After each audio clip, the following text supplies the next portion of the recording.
Are you a manager who is eager to change the trajectory of your career? I have spent the last 23 years as a Fortune 50 leader learning from other industry leaders how to break free from limiting beliefs and habits. On the Might in Motion podcast, we focus on the 4 M's: motivation, momentum, mindfulness, and might. We bring you leaders from Fortune companies, doctors, and entrepreneurs. Their stories of living their own might in motion will inspire you to create your own action plan and achieve your goals. Welcome to Might in Motion. Today's episode of Might in Motion is brought to you by Pantheon FM, Fortunes Magnified. Pantheon FM is changing the world through entrepreneurship. In this community, you will find everything you need to create, amplify, and monetize your world-changing business. Join us at pantheon.community/register/LAUA. Today, we welcome Todd Blyleven. Todd is a former professional athlete and sports industry expert. He brings a unique blend of resilience and inspiration to his role as a TEDx speaker. As a heroic survivor of the Las Vegas mass shooting, Todd's keynote speech resonates across diverse audiences, offering a powerful journey through tragedy to triumph. His narrative transcends survival, delving into the transformative impact of EMDR therapy, peer support, and unwavering faith. Todd passionately emphasizes the importance of seeking help, breaking the silence on mental health struggles, and fostering empathy and love in our world. His compelling message leaves audience inspired, knowing they are not alone in their struggles. Companies seeking a dynamic speaker for corporate events or organizations benefit from Todd's ability to instill resilience, empathy, and a renewed sense of purpose in their teams. Todd, welcome to Might in Motion. I am so honored to be here. That was just an incredible intro. I really appreciate that. Thank you. I'm honored to have you as a guest. You are you have such an inspirational story. You have done many things in your career, but now, with this pivotal moment, you talk about it, like these 13 seconds to reset your existence in your TEDx. You have this whole other message that you bring to people. And so I thought maybe we can start with that. Can you share a little bit of your origin story of where you've come from and that pivotal moment that's really just changed the whole trajectory of your life? Yeah, thank you. So I grew up on a Major League Baseball field. My dad played professional baseball, and it really gave me the opportunity to go to the ballpark and go to my dad's work, which was, really cool as a young kid anyways, let alone my dad was a big leaguer. So, I got a chance to run around in the field and do all the fun things that you would want to do in a major league clubhouse and on the field with all these people. But these people were really my family. They were my uncles, they were my brothers, they were, I looked up to them, they were my idols, and I saw them learn how to win. I saw them in their darkest moments. I saw them how they dealt with defeat, and so you learn a lot through that experience growing up. I played professional baseball myself. I was a high school, college standout. Ended up playing professional baseball. I was a journeyman. Went up and down through the minor leagues, all over the place. At one point, I remember probably as about 5 or 6 years in, I was in a Motel 6. I think there was a Waffle House outside the door. And I remember sitting there thinking, what the heck am I doing? Like, but it was what you do, right? You're going after your dream. Well, that dream, came to an end at some point, and I went through a depressive state. When I got out of playing, I didn't know what I wanted to do. My whole life had been going to a ball game or going to the ballpark, and so I tried odds and ends, type jobs. Nothing that I ever really wanted to do in my life, but it was good for me because it taught me some character and showed me what the real world was all about. But at some point, I kept talking about the game of baseball, and my wife, now girlfriend at the time, said, "Hey, have you thought about going back into baseball somehow, some way?" And I said, I haven't really. I don't know what I'm supposed to do, but that resulted in me getting into Major League Baseball scouting. I became a scout for about 8 years. And then I realized I'm on the road all the time and I'm now missing my family and I'm missing my kids grow up. Mm. And so I made that change once again in my career to take a leap of faith and get into something new that I could stay home. I'm a big family man. I love being around the kids. And so that led me into my sports corporate career, which then ended up teaching me all about sports technology, which uh, got me into where I'm basically what I do on my full-time job now. But we moved to Texas for a new job in sports. This was in 2017. Um, and I've got a couple kids and just kind of the storybook life, right? You're moving for your work and into a new area and all these things. But on the outside or the inside of the house, things weren't all that great. We were struggling mentally, through our marriage. Just having difficult times on trying to cope with things. The kids were having a hard time moving away from Southern California to Texas. All in all, it was pretty challenging. And so one of the areas that we always sought refuge at when things kind of got a little tough was Las Vegas. And, we always went to Vegas for concerts and my wife and I, and we'd meet, 18 to 25 people there, mostly young kids that all called us aunt and uncle. And we were that aunt and uncle that would stay out till 4 or 5 in the morning with them, going to Denny's at the end of the night or whatever it was. Right. But on this particular trip, we went for a 3-day country fest called Route 91. It was in October. It was right about a day after my birthday. My birthday was at the end of September, and we ended up getting there one day later. And it was a 3-day concert, and it had been something that we had gone to before. And I don't want to spend a lot of time on this, but this was certainly something that completely changed my life forever. And on the third night of the concert, generally my wife and all the girls run up to the front of the stage, and the guys are always standing about 10 feet back, and we're right in the middle of everything. But this time we decided to stay back. Out of probably the 12 shows that we had seen prior to all of this, we had decided to stay back on this particular this particular singer. And as we all know, if you're reading the news or go back in time, on October 1st in 2017 at the Route 91 Country Harvest Fest, a shooter from an elevated position on the 32nd floor at Mandalay Bay shot down on 26,000 people. And we were right in the middle of it. And so, in that defining moment when you realize your life is completely in danger and you are exposed, you're vulnerable, and you have your family there and your wife, what do you do at that moment? So all I wanted to try to do was get everyone up and run as far away from the danger as possible. We were in, quote unquote, the second kill zone, which was unfortunately just absolutely terrifying. Mm-hmm. And so to fast forward a little bit, I got everybody to get up and run, and we were able to get out of the east side venue gate. I got my wife and family to safety. And then as we started to run about another 10 feet north away from the actual gate itself, I recognized I saw a man carrying a woman. And I went over to help him, and she was unfortunately gone. And at that moment, I knew I had to do something. And so I pushed my wife with my brother-in-law and his wife and family, and they all started running to safety, and I ran back in.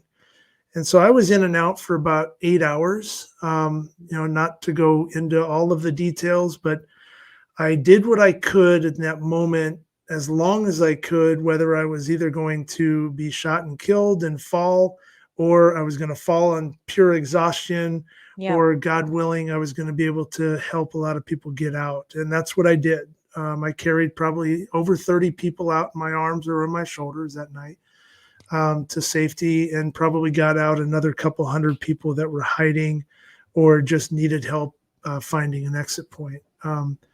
it went on for about 8 hours. In that defining moment, and I did a TED talk on this. Um, there was one incident in particular, several. I ended up losing 5 women in my arms, 3 that passed away at the venue, and 2 later in the hospital.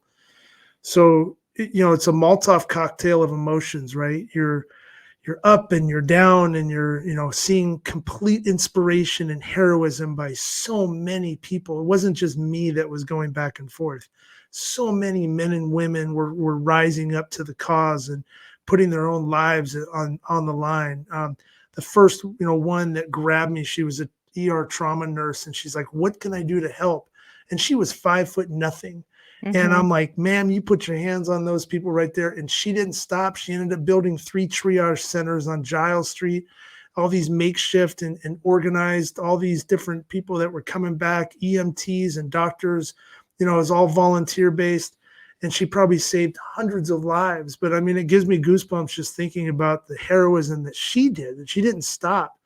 And at one moment, I carried a woman out, and I was able to get her out, but she ended up passing away in my arms that night. And when something like that happens and you lay her down as gently as you possibly can and you stand back up, all I kept doing was trying to pray to God to just keep my boots moving, just do Mhm. whatever I could, use my body as a tool to just carry as many out as I could. And you're pouring water all over yourself, and you're just trying to revitalize and re-energize, and really give yourself a new rebirth every time that you go in to cleanse.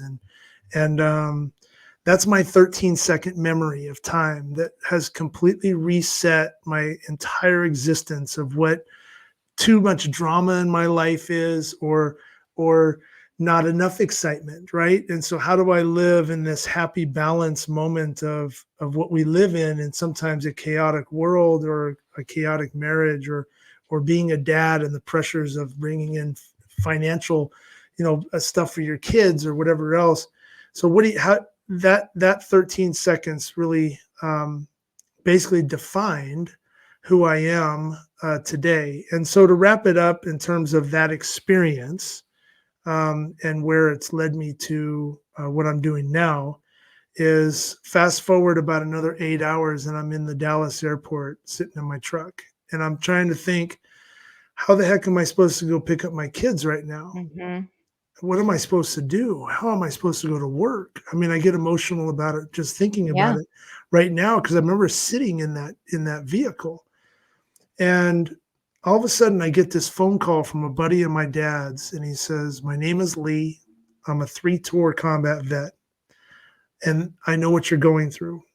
And this is what your next 72 hours is going to look like." And he literally helped me understand my headaches, my nightmares. Um, he was there for me, and it wasn't just him. It was all my first responder buddies, a Mhm. lot of non-first responder buddies. Like, I had people were checking in on me every day. I got, my story went global.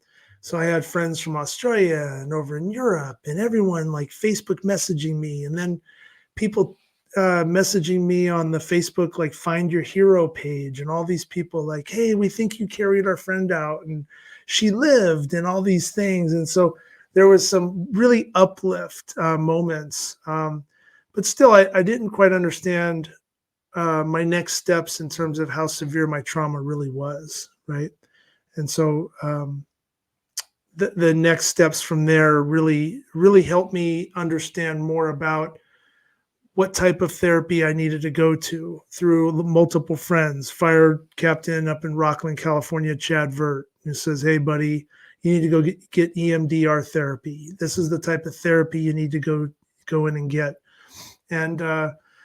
And so that gave me some guidance in terms of what type of therapy I needed to get. Because remember, I'm a civilian, so it's not like I got the debriefing. I didn't get to go and sit and get for 72 hours, be watched. I didn't have all my first responder buddies in my department, because I'm not a cop, I'm not a firefighter.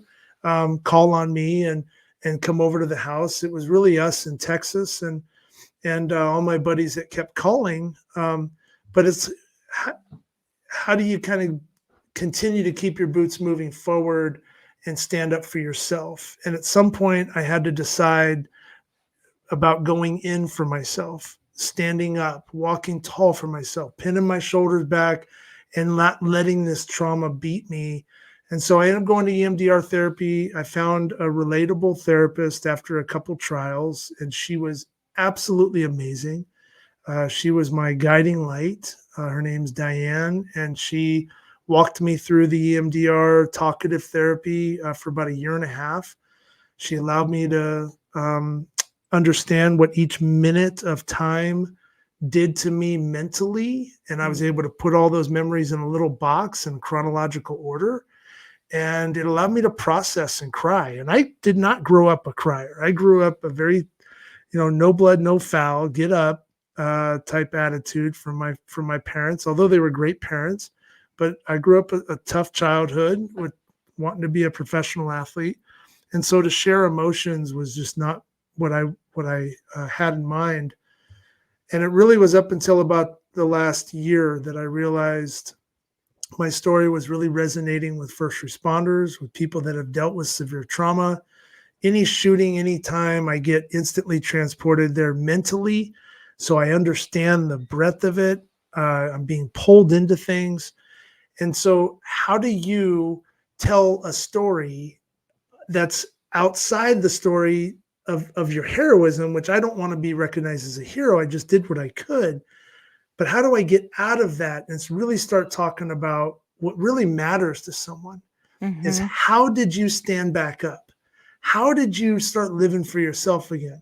How did you deal with everything that you dealt with? And how do you put a smile on your face with all the stuff that you saw? How do you just not give up? And so that's been my mission, Mariana, to try to break the stigma, jump into the fight with everybody. There's so many great people doing this, but share stories of adversity and love and character and let people know that it's not a sign of weakness to admit that you're hurting, right? Yeah. Some of the toughest SOBs, the toughest people I've been around, SEALs, military, firefighters, first responders, sports coaches, people that have just done things and checked off on their tough box meter. We're all tough. Moms, teachers, we've all dealt with trauma. And how do we deal with that? You can't deal with it alone. You Right. have to deal with it as a group, as a team. Relatable stories, share your story. The more you talk about it, the more you understand about what that trauma is doing to you. So, anyways, I'm going on, but that's basically where my passion is now, is to get out and try to help and share my story of strength and adversity. No, thank you for sharing it because I think it's really important for people to get that context of where you're coming from. So I appreciate that. You know, I've been in corporate America for a very long time, right? Over 2 decades. And in that period of time, I have not experienced obviously the same kind of trauma that you have just shared, but I've had people on my teams that have had traumatic events happen to them. And so as a leader, you know, being able to have that empathy on that mental wellness and giving people space because I believe I don't like the whole like your work family. It's a work family. No, we're a community, right? So, but in a community, you have to have those spaces for people to be able to work on any mental wellness issues or there are things that that happen, right? A loss of a family member, a loss of a child, things like that. I know you recently spoke on mental wellness and health for remote employees, and many people are still in this remote space, right? So I'd love your thoughts on how can others like leaders of teams come to the table to create that environment of openness for people who may be going through something that they themselves don't, that leader doesn't understand, but wants to have empathy for and create an opportunity for that person to get better so they can be a stronger member of that team. Yeah, this is awesome. I love this topic right here because I think as people, we guard ourselves too Hmm. much, right? We think about, oh my gosh, I'm going through some things. Nobody else is ever going to have to go through what I'm going through. And especially when you're in a leadership position, one of the, I worked for a company one time where at the end of our corporate meetings, right?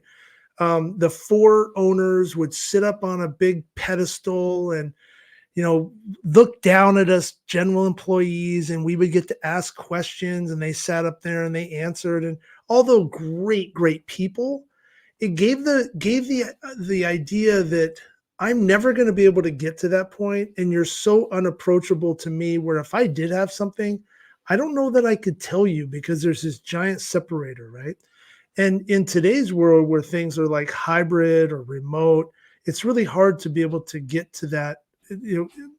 I can't just go out and have coffee with you and learn more about you, but I can have a virtual meetings with you, and I can be more vulnerable with you, and I can share a little bit more about me and myself, and maybe some things that bother me as a dad, Mhm. or as a husband, or as a person, or hey, God, I'm really feeling bad about what happened over in Chicago, or whatever this is. And it's not to talk politics, it's not to talk gun control, it's not to talk about any of that stuff. But when you really open up and become vulnerable with your heart and your soul and your passion, people feel that. And now you're connected, right? You're one of them. Doesn't matter if you're the CEO or if you're the new intern on the block. You've now connected emotionally and sometimes spiritually with that person, Yes. and you become approachable, right? So I'm vulnerable. Now I'm approachable. And when you're approachable and you create that more fostered relationship based on love in the workplace, because I truly believe that you can get there. I think when you look at like a military unit, a firehouse, a sports team, we're all picking each other up, right? But you don't Yeah. get that in the boardroom, right? You don't get the pat on the butt. You don't get the high fives. You don't get the ring in the mail. You don't get any of that when you give a presentation. And a lot of times we almost get told to be quiet, or Mm. the way you sit in a boardroom setting. It You have all the executives, you have the leaders, and then everyone else just kind of filters away. And so there's this whole kind of pecking order on where you're at in the place. Well, that shuts down any type of innovation in the workplace, right? And so, how, as a leader, how can I create and foster better communication, which then opens up better innovation, which Yep. might end up leading to the next greatest product of my business, which might end up boosting my revenue, and so on. So, if you're having issues with people that aren't speaking up, you might be the issue. Your Yeah. culture and your business might be Yes. the issue, right? Yes. Because we don't leave work. We leave leaders. Yes. Um, That is 100%. I firmly believe everything that you said. And being when you can create true servant leadership and you have that on your team, and your team sees that, they become like your ride or die crew. And mhm, I've had the privilege of taking toxic teams and converting them, and having people that are literally like, yeah, I'm going to pass up this promotion because I don't want to leave this team. This yeah, team has become so tight that you don't want to depart from it, right? that's And right. that to me is when you really start seeing success. I've had people on my team before. They're like, "Hey, Mariana, like, they might really report to me. They could be 2 layers below me. You don't seem like yourself today. Is everything all right?" Yeah, That's the kind of environment I want. I want where my folks feel safe enough to be like, "Is everything all right? Because you were kind of short in that last discussion." Or, if you're in the office, "Hey, you just, you don't look like you're having the best day," right? And yeah. that means that you've created some vulnerability, which means they're going to feel that they can be vulnerable. So when there is that issue of something happening at home, a sick parent, a sick kid, you know, whatever else the case may be, you now can help them navigate it through resources, like through your HR provider, or whatever the case may be. Like, but you now have opened that door, which I You think is huge. I love the way that you just articulated that. And it's simple exercises, like if you're in a leadership position and you know that maybe there's a new person on the block inside your office, or someone might be struggling on being innovative, maybe has separated themselves from the pack a little bit. make up some excuse, whether there's a relatability piece of like, hey, I've got kids, you got kids, we're married, you're married, I'm married, whatever Yep. that is, right? It doesn't matter what you are, but make up some excuse to be able to go in and say, hey, I'm struggling a little bit on something in my life, and I wanted to get your opinion on things. And all of a sudden, that employee's going to look up and go, what? Right. You're what? Yeah, do you want to go grab a cup of coffee and just walk around the office just real quick? And I just want to bounce some ideas off you and not talk work. It's more personal. Yeah, let's go. The next time that you're getting ready to walk past your boss's office, you are not going to be on your phone thinking about, oh my gosh, I got to, act like I'm super busy. You're actually probably going to stop and, like you said, peek your head in and say, hey, Bob or Cheryl, are you okay? Yep. Like, how did that work out? And by the way, I've got an issue now that I'd like to bounce off you with, because you seem like you're really together with your work-life balance. That's what we need to do, right? Yep. Create that team-like environment. And I truly feel like it can be fostered in a normal corporate or even a startup type company as long as you're open and honest, That's right? correct. No, Yeah. I've seen it. Like I said, over 2 decades of seeing it happen and leading Yeah. it myself and creating other leaders that are now doing It's it with awesome. their own teams. It is possible. You Yeah. have to have some vulnerability to make that happen. If you come in as a new leader and you're completely, nope, this is the, we are going by all of this, and you don't have any kind of soft edges, right? It makes it very tough if you as you transition from an individual contributor to a leader of the team. Well, and like you said, we all go through things, right? Yep. I mean, think about all the hardships that we go through mentally throughout the year. And you could be one of the most put together people on this planet. You're still going to go through some things. And there's still going to be some bad days. And you're going to fight yourself to go to work, or maybe fight not crying at work, right? Mhm. And it's those times when you really need that friend to be able to say, hold on, like, what's going on? Talk to me. Yeah. Because, and then there's also the opportunities too, if you know you've gone through something and you find out that one of your work employees or family members or somebody's going through something similar, share your relatable story, because now that person knows, okay, I'm not alone. And that person is going to want to learn how you fought to get out of that position that they're in right Correct. now. You hear about it all the time. And I had a guest on my show. He's a cancer survivor. And basically, he always said all the athletes and everyone would come in and spend time with the cancer patients, and it was amazing. But what he always looked up to, what his Superman type hero was the survivors, Yeah. right? That's who he idolized. And so when they came back and they spoke and told their story, that really resonated with them, because they wanted to know how they could get past that moment that they're in that darkness. We're all the same, right? Hmm. So yeah, it's just opening up, being communicative. That's the one thing that going through what I went through has taught me. Just, what else do you have to lose? And Right.